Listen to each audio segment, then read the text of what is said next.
Indonesia. Nah makanya bahkan Argentina ini punya apa istilahnya, punya perusahaan yang bangun PLTN dan mereka mampu menjalankannya.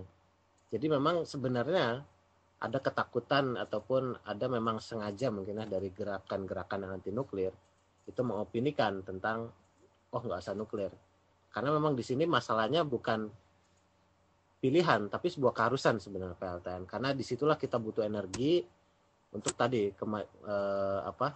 membangun energi di Indonesia. Karena kalau kita lihat ya terjadi biarpet di mana-mana di beberapa pulau. Nah kemudian Oke. terkait dengan kondisi lingkungan Ya, kondisi alam ataupun yang ini kurang rentan bencana penanganannya. itu ya.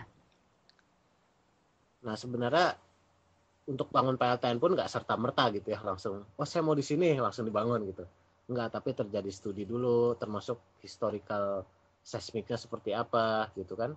Dari situ dilihat ini aman dari beberapa sisi, dari sisi posisi pulaunya, tadi gempanya, dan banyak itu ada banyak parameter dan itu semua dievaluasi satu persatu.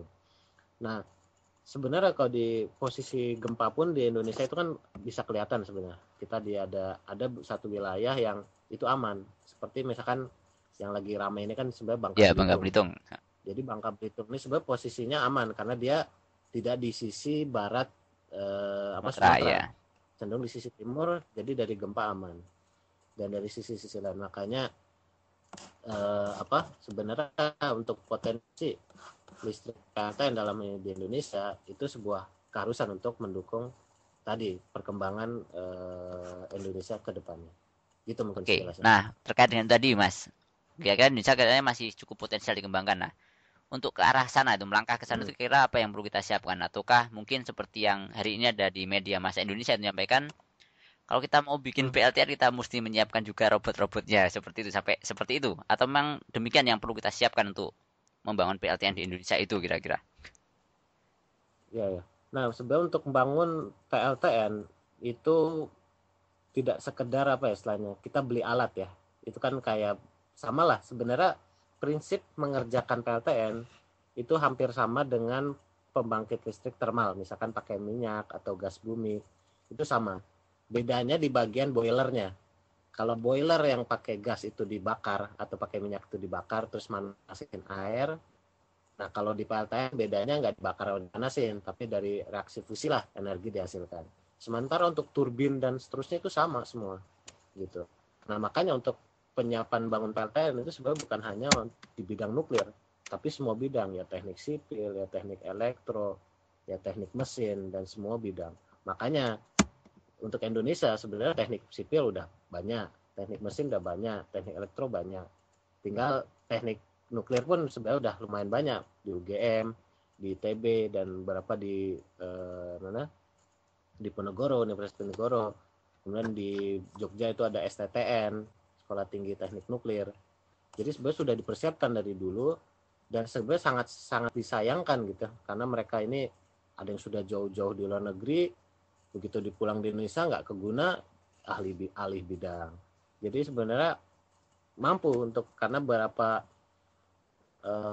pelajar-pelajar ataupun orang-orang Indonesia yang setelah studi di luar negeri justru dimanfaatkan oleh orang lain.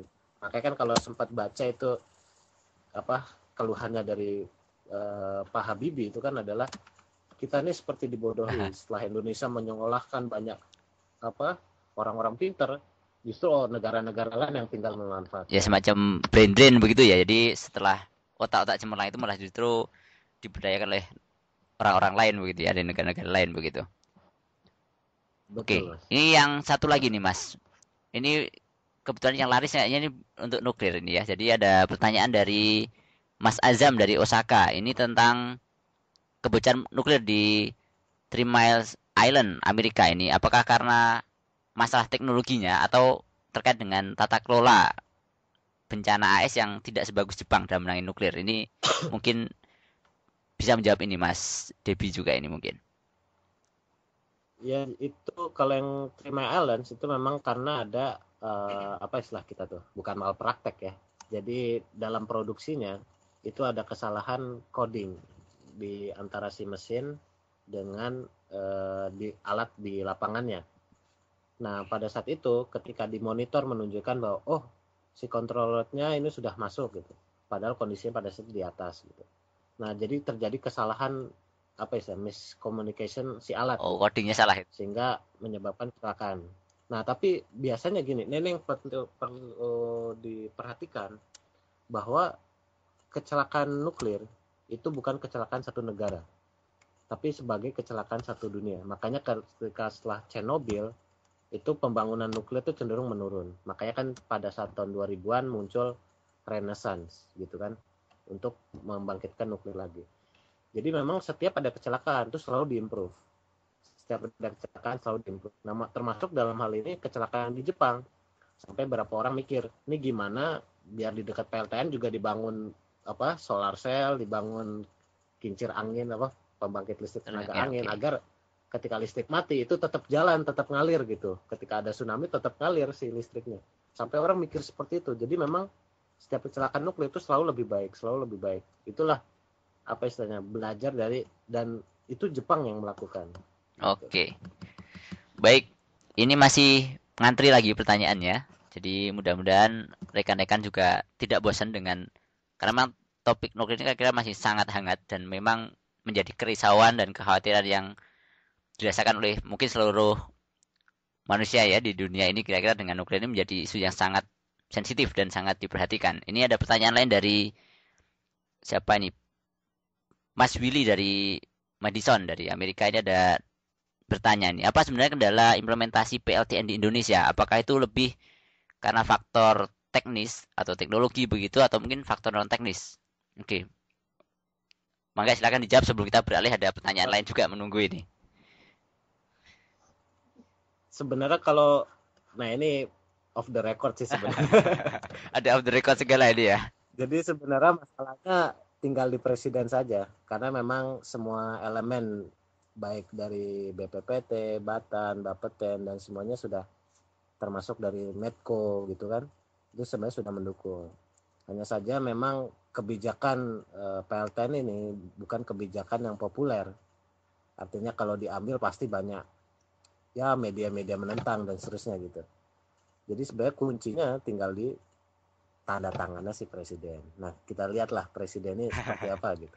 Oke, ini kira-kira Jadi lebih ini terkait ini saya nyambung pertanyaannya dulu. Tadi ada satu ya, kira-kira ada satu sisi misalkan di Indonesia ada yang pro ada yang kontra begitu. Nah, terkait dengan tadi ada yang belum terjawab nampaknya. Kira-kira seberapa penting sih kita membangun PLTN itu dengan mempertimbangkan misalkan resikonya juga cukup besar gitu. Apakah memang PLTN itu sangat diperlukan di Indonesia seperti itu, Mas Debi? ya memang sebisa mungkin kita jangan tergantung juga dengan satu sumber.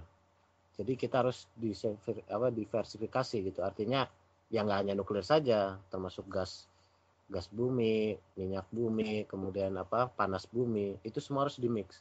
Termasuk angin, solar cell sehingga pada satu titik ketika ada embargo misalkan apalah bahan bakar nuklirnya, kita masih bisa berjalan.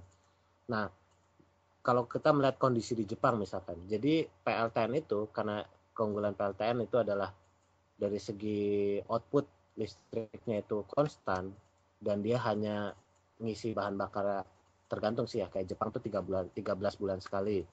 Kalau Amerika tuh ada yang 18 sampai 24 bulan sekali. Sehingga cenderung energinya konstan. Nah, itu dijadikan apa istilah kalau bahasa elektronya itu base load. Jadi, termasuk juga kepada apa istilahnya manufaktur yang tempat kita beli reaktor. Jadi kemudian termasuk untuk operator itu dilakukan pelatihan dan seterusnya. Jadi sebenarnya tadi sampingnya Argentina saja mungkin, kenapa Indonesia nggak mungkin? Uang kita dalam hal pesawat saja sudah bisa bikin, masa untuk PLTN nggak bisa? Istilahnya seperti itu. Oke, terima kasih Mas Debi. Ini ada menyusul pertanyaan selanjutnya ini dari sebentar. Ini tidak ada namanya, cuma ini ada pertanyaan untuk Mas Farid ini. Ini bagaimana apakah mahasiswa Indonesia yang di Jepang sendiri itu ada resistensi terhadap nuklir di Indonesia? Ini misalkan kita mau membangun PLTN di Indonesia itu apakah ada resistensi dari mahasiswa Indonesia yang di Jepang setelah kita berkaca dari krisis di Fukushima ini? Itu Mas Farid. Mm-mm. Iya, jawabannya ada, Mas. Bahkan sebelum ada kecelakaan juga sudah ada. Itu kenapa memang pertama saya pikir memang karena tidak pahamnya sih, Mas ya. Karena saya dekat dengan karena saya selama beberapa dua minggu ini kerja di krisis center dan sering sekali ke kantornya para ahli nuklir, lama-lama jadi paham juga bahwa yang disampaikan Pak Debi tadi bahwa ada berlapisnya masalah safety dan segala macam. Oh iya, kenapa enggak ya gitu. Namun memang ada, apalagi ditambah seperti ini argumen-argumen teman-teman di Jepang. Jepang saya yang secanggih ini masih kelimpungan gitu istilahnya. Gimana orang Indonesia? Nah, gitulah. Itu yang paling gampangnya sebenarnya. Ada, Mas. Jawabannya ada. Oh, gitu. Bahkan dengan ini ya, mungkin di saya kira mahasiswa dengan pendidikan yang bisa dikatakan tinggi begitu, dengan apa ya, akses informasi dan macam-macam dengan cukup detail ya terkait dengan teknologi nuklir, safety-nya dan macam itu masih ada juga ini Mas Farid terkait dengan resistensi begitu. Ada, Atau Mas. Jadi, atau karena mereka belum tahu atau mungkin karena mereka sudah tahu juga tapi tetap resisten begitu. nah itu yang akhirnya mungkin kembali ke mazhabnya masing-masing ya, Mas istilahnya. Oh gitu. Jadi, iya, jadi bagi memang pecinta green apa namanya para pencinta alam gitu, yang saya tahu teman-teman saya seperti itu biasanya menolak nuklir gitu. Hmm. Terus memang hanya masalah pendapat saja di ujungnya nih Mas. Ketika kalau masalah di misal di PPI Jepang contohnya sendiri itu dalam waktu dekat ini nanti akan ada talk show nih juga itu yang saya dengar akan ada istilahnya dengan krisis seperti ini apakah Indonesia siap? Persis ini pertanyaannya seperti ini, apakah Oh, Indonesia siap? ya. Persis seperti ini. Karena Kita hampir kita semua tunggu orang aja nanti PPI Jepang. bertanya itu Mas Farid. Kayaknya semua orang Betul, di Mas. nggak cuma di Betul. Indonesia, mungkin di negara lain pun bertanya hal sama. Wah, kalau Fukushima, Jepang yang sudah sangat advance, Nah, manajemennya sangat bagus saja, iya, sulit menghandle itu gimana kita gitu kan ya. iya.